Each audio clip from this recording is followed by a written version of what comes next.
Hello everybody. In this video we're doing lab 1176, select and install a network adapter. Here's the scenario and here are the tasks. Let's do it. First things first, we are going to go to our computer's motherboard. Next, we're going to install and select the NIC card with the fastest speed. That card is this one right here, 10, 100, 1000 base TX. Goes right there. Next, we're going to go to the back of the computer. Select cables, select the RJ45. The RJ45 one goes right here. The other one goes right here in this red one.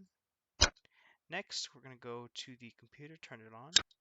We're going to wait till it boots up. We're going to go to settings to confirm that the workstation is connected to the local network and the internet.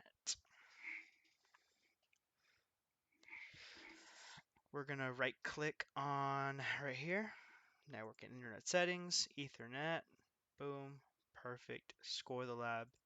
That is it. Thank you for watching this video, and here's the explanation below.